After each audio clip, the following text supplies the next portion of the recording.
Welcome back, everybody. Another episode of the Devy Hour. I am your host, Brad Menendez.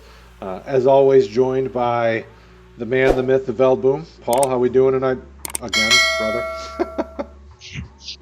I feel like I'm saying the same thing we said an hour ago. It's a Friday night. The work week's over. We got college football this weekend. We had NFL last night. We have NFL on Sunday and Monday. We're back. We're Yes, back at it. yes. It's not hopefuls. It's not It whatever. is. It's actual hitting each other. Yeah, it's it's exciting. My wife and we tend to kind of look at our streaming stuff every year and say, okay, what are we paying for? What do we want to pay for? And we tend to reevaluate, and we decided to switch this year to YouTube TV. And with it comes unlimited DVR space, and I literally have it set to DVR every college football game. Like I was like, any game that's on a TV channel that I get with my paid subscription, it will be recorded. I know Notre Dame plays tomorrow night, and that'll be interesting to see some of those guys. Like I was telling you pre-show, I was watching the BYU trouncing, which didn't really give me much to really get excited about because these guys were dominating lesser competition. So it is what it is. But it's football's back, and that's the important thing. For those that are listening to or watching or listening to the pod or the recording at some point in a later date, we are currently during the season recording back to back our Monday night IDP show and our Devy show on Friday nights the week before and leading up to the next week so that we can have it out, because obviously you're not going to watch us on Monday night. We're not going to watch us on Monday night. We're going to be watching football.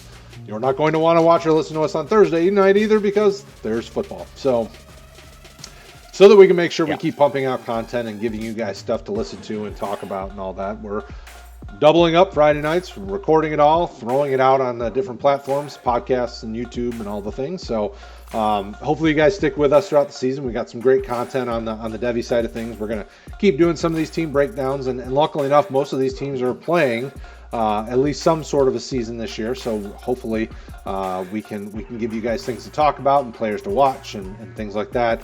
On the news side of things, we might actually get the Big Ten back. There's supposed to be another vote going down to see if they're going to play college or play a season this year.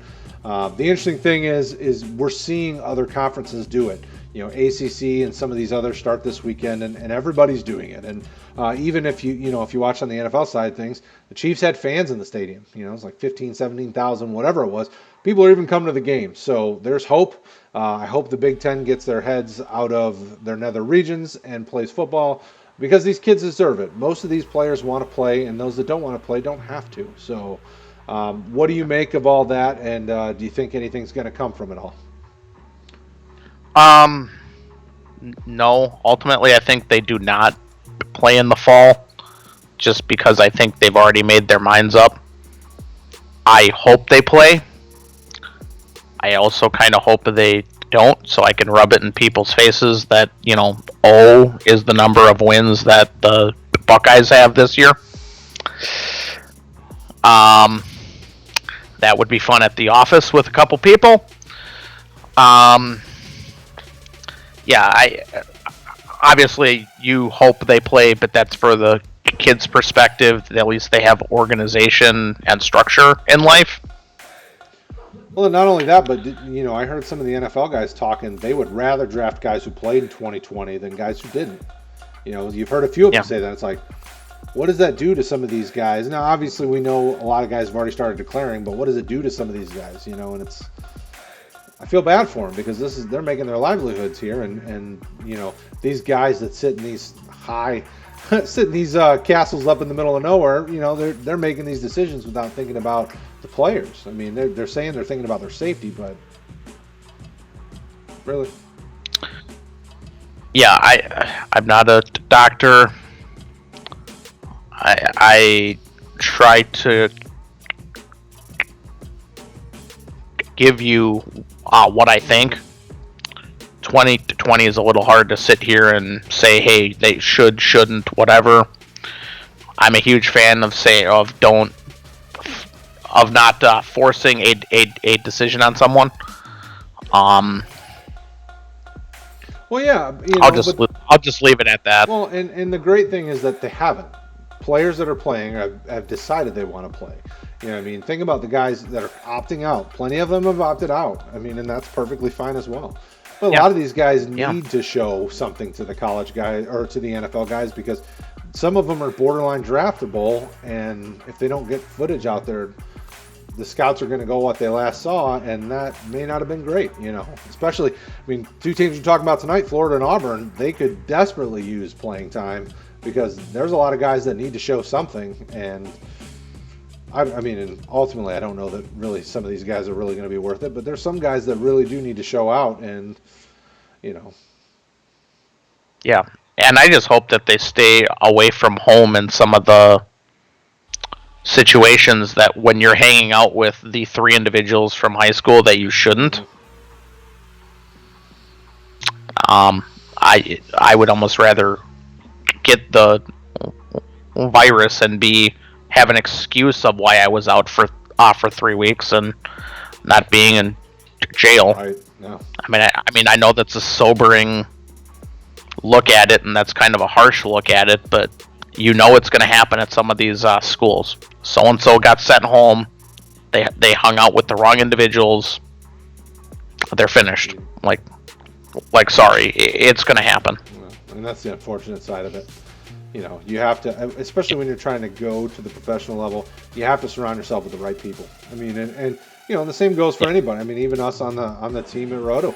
You know, we surround ourselves with writers and content creators and guys on stream that are trying to do the right thing. You know, we're trying to be successful. We're not trying to to be dumb and get people into trouble. You know, and everybody needs to take that approach. You surround yourself with knuckleheads, bad things are going to happen. So, some of us just let our humor out in different forms. Well, and you know, tune in later. You'll get that reference when we discuss a certain receiver. Well, and the nice thing is that there is tasteful ways that you can do anything and have fun with it. You know, I obviously, in one of my daily duties, is a pastor, but I still have tons of movie references, and I reference tons of movies and tons of different content, and you know, I mean, there's tasteful ways to do everything. You know, we have fun with the serial killer references. I mean, you know, I used to, growing up, I was a big horror movie buff. So when you do all these references, 9 times out of 10, I know who you're talking about. The 10th time out of 10, I then question your sanity. I mean, you know, that's just the way it works. So, you know, but we have fun with it, and there's a tasteful way to do it, and you know, and we do that. We don't go crazy, like some of the guys that we're going to talk about tonight. Hopefully not, but yeah, hopefully the Big Ten decides they want to have football, despite my wanting to rub it in the faces of the people at work. Hopefully they make the right decision and at least provide the option, which is about all we're looking for. Oh, yeah. If it doesn't work out, it doesn't work out. Well, and especially show that you're making an effort. Absolutely, you know. And for me, I mean, obviously coming from the Metro Detroit area, you know, Michigan's a big thing for me, and I'm a big Michigan fan, and you know, I want to see Joe Milton. You know, the talk is that he's kind of taken over that quarterback room. I mean, there's just so many things that I want to see happen. I want to see some of these other guys. I want to see Jim Harbaugh get canned so we get a real coach. I mean, there's lots of things I want to see, and I feel like none of them are going to happen this year. That's not always what you're looking for. The middle finger's looking up at you, Mr. Taggart. Yep, looking at you. Looking at you. Yeah, I definitely understand that. So, but tonight we're talking a couple teams that aren't in the Big Ten. We're talking some SEC teams. We're talking Florida Gators. We're talking Auburn Tigers. There are some very Devy relevant players. Not a lot. As I was looking over the rosters, I was surprised. I'm like, wow, these are pretty storied college franchises, and I'm not super impressed with much of the roster. So we'll start on the Florida side of things. You know, Coach Dan Mullen, he deploys a bit of a multiple offensive scheme. They tend to want to be run heavy, but their best player is a tight end. So, you make do with what you got. From the defensive side, they're pretty standard 4-3. They don't really do a lot of exotic looks. So, when you're looking for Devy assets, you could consider defensive ends, but they don't really have any that are super exciting. They've got a couple of safeties that kind of meh. For me, this team really comes down to Kyle Pitts. I do have a couple Kyle Trask shares, but you can talk about him here in a minute. Outside of that, there's not a lot on Florida that I like. What's your take on this team? Are there some guys that you're liking outside of Pitts? Obviously, everybody knows Kyle Pitts is one of the best tight ends in the country. Yeah,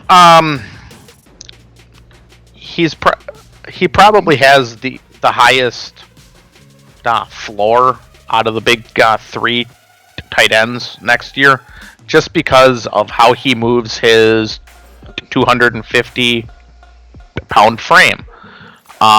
He's a nice receiver, probably a top 75 selection next year. He might be much higher if he runs fast. They don't have much behind him, but as at a tight end position, but he's nice. There's not much to say. If he runs fast, you're looking at him in the 1.8 through 2.4 range next year. He doesn't have super high numbers, but that's the SEC tight ends. They have legit athletes over the middle of the field, and once in a while they don't have someone throwing the football. And this isn't me knocking Trask, although I'm not a fan of his. The SEC's hard. It's a tough conference. It's hard. It's hard. Did you feel any differently than I did about him? Or? Well, I like Pitts. No, I mean, Kyle Trask is a guy that I'm intrigued by because he has the kind of prototypical NFL frame, but he's never put it together. So I've taken a shot on him in one league, which is your USF that league. Because I was intrigued by the player and because it's super flex. I don't know that it's going to be anything more than a wasted pick. So be it. Outside of Kyle Pitts, the only other Florida guy that I'm really targeting, and I think I have him in that league as well, is Lorenzo Lingard, the running back. Kind of a dynamic, talented kid. He really is better than what's ahead of him, and I don't know if that speaks to him and his development, but he really should be their starter. I'm not a big Damon Pierce fan or Malik Davis, I think his name is. I'm not a big fan of either of those guys. I think Lingard's just purely a better talent. Anything on Lingard? Is there anything on the defensive side that you're really super interested in? I will hit basically everyone on offense, but I don't have a lot of notes because I feel about the same way you do.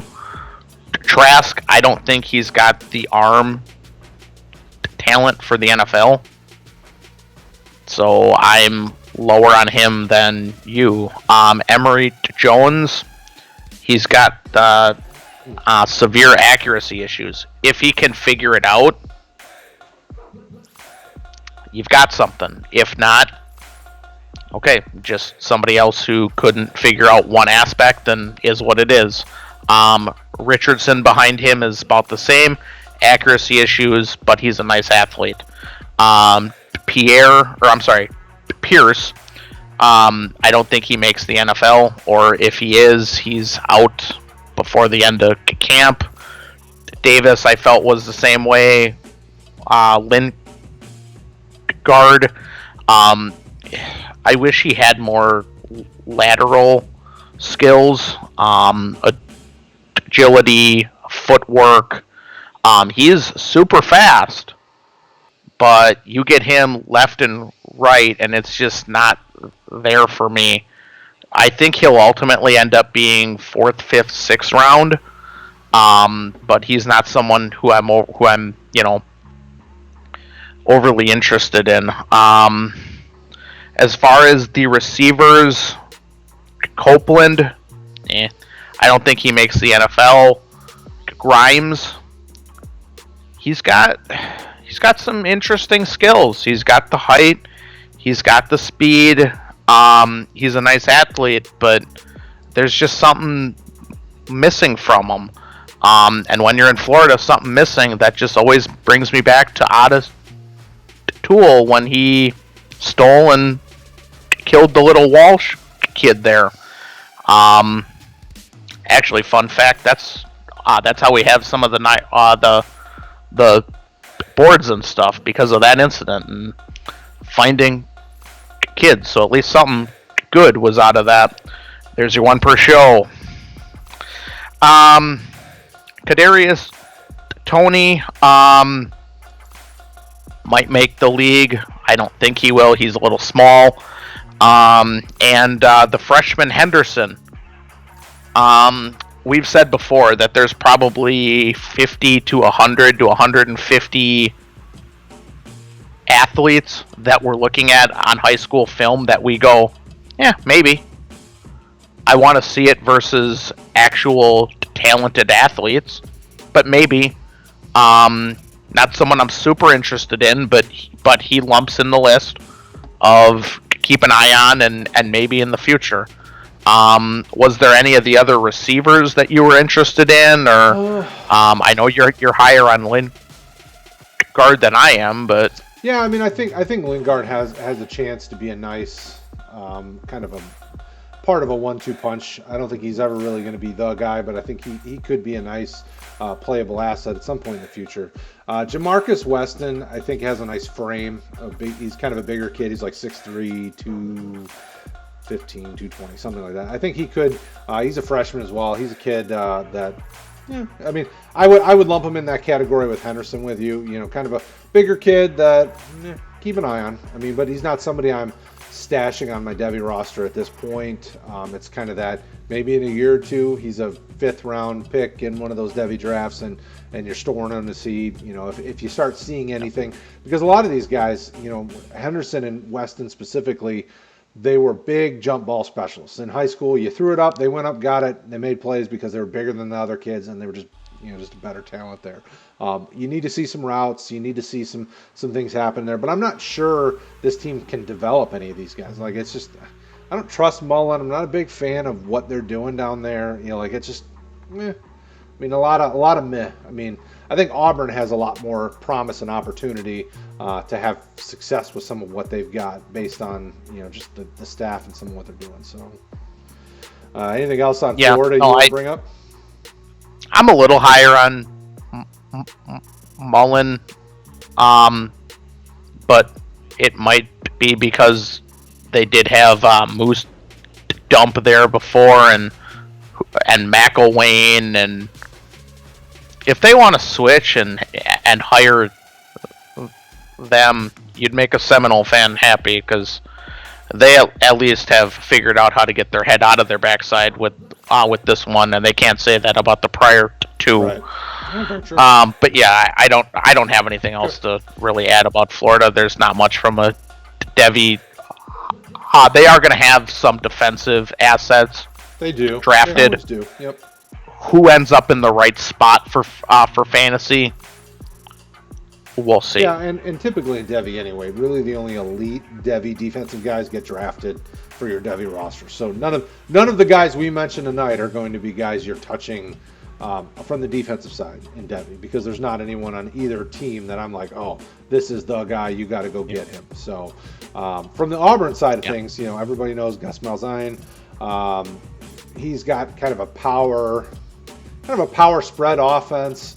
He definitely tries to kind of get people into space, really make things wide. Defense, the defense is a little more exotic. It's more of kind of a 4-2-5, not really a 4-3. They tend to have more defensive backs on the field. So this defense, if you're looking for Devy options, your front four guys you can look at, but there's nobody super exciting. And then your safeties and DBs are guys you keep an eye on. But linebackers wise, there's just not a lot to look at. So, but the big name on this team is Beau Knicks. Everybody knows Beau Knicks. He kind of came on and people are excited by him. I'm cautiously optimistic. I'm not as high on him as most people. What's your take on Knicks? How do you feel about him? When I scouted him last year, I had him only behind Howell and probably tied with what was Wisconsin kid's name? Is that Martinez? No. I had him tied for second with the kid from Wisconsin, Mertz. Oh, I gotcha. Yep. When I watched film on him in high school and last year, you kind of see B-level arm, B-level athlete, B-level head. But he played as a freshman in the SEC. That gives me hope. That also describes Fromm, and that gives me a little concern also, in that he never got better. He was what he was early on. I'm not saying that's going to happen. I'm still interested in him. I'm only interested in super flex leagues. I wouldn't own him in a 1 QB league unless you're playing super deep. He does have upside. It would not surprise me if he's the top 5 selection in a couple years. It wouldn't surprise me if he's in the 5th round as someone that you know their name and you don't realize that they're, a C+ athlete, And behind him, they didn't really have much. Sandberg was a baseball player, and Kalen Newton's, he's 4 notches below his brother. How did you feel about Knicks? Yeah, typically when you have kind of above average arm, above average everything, you'll get drafted. My concern is athletic profile wise and size. Is he Trace McSorley? Does the NFL say, hey, we can make you a gadget guy, but you have to be able to play another position or do some other thing? I'm just not I'm not willing to take a risk. Super flex, I'd be okay stashing them, but I own 0 shares, and if I did, I'd probably be okay trading it. Well, it's because I don't know this value will be any higher than it is right now. I mean, quite honestly, because the people either love them or they're just like me.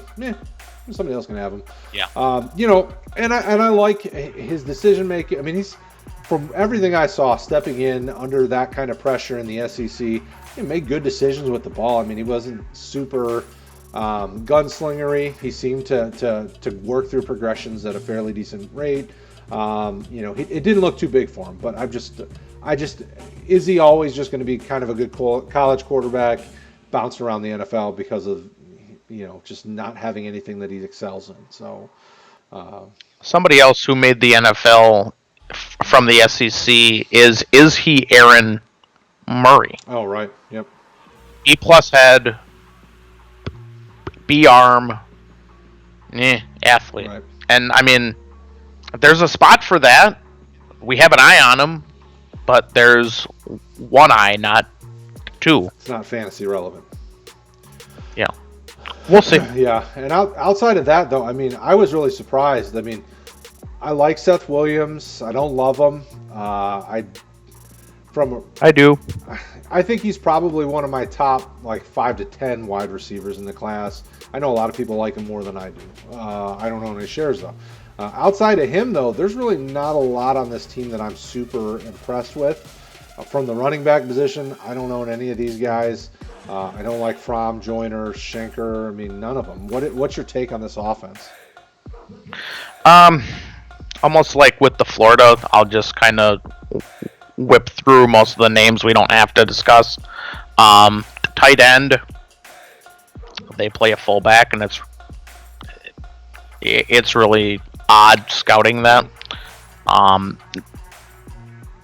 They just don't have a system where, unless tight end is super obvious, that we're even interested from a fantasy perspective. I know he's not on Auburn anymore, but Tarvis Whitlow, yeah, he played there last year and went to Southern Illinois or Northern Illinois, or something Illinois. He was a nice athlete. He had some issues with coaches, and they kicked him out, basically. He's someone I'm still interested in. Hopefully he can figure it out. I think he makes the NFL, but we'll see. Behind him, DJ Williams. Williams, the freshman last year. How are you that slow at that position at 205? Like, I don't see it. I'm sorry. I don't want to sound like I'm hating on him. I never played in the SEC, never had a prayer of it, but I don't see it. And then Shivers, he doesn't have elite speed, and he's like 180. Bigsby, the freshman, some sites had him as a 5. I thought he was more of a 4. He's really smooth.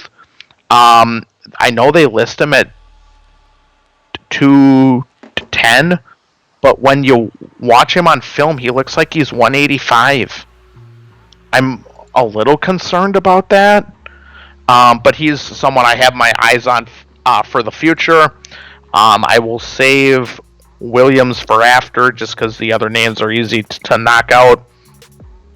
Schwartz, he gets a lot of receptions. He might make the NFL. He's pretty much a speed only type. Hudson and the freshman, Hudson, I thought that he had solid speed. He uses his hands. He's got issues with the 9 route. Like I noticed he doesn't use his body like he should, but he's got really nice feet. For the size, I thought he was one of those, 100, 150. Keep an eye on him. Jackson was the other freshman. I thought he had an NFL frame, but he needs refinement. Like we said before, he's one of these 100, 150.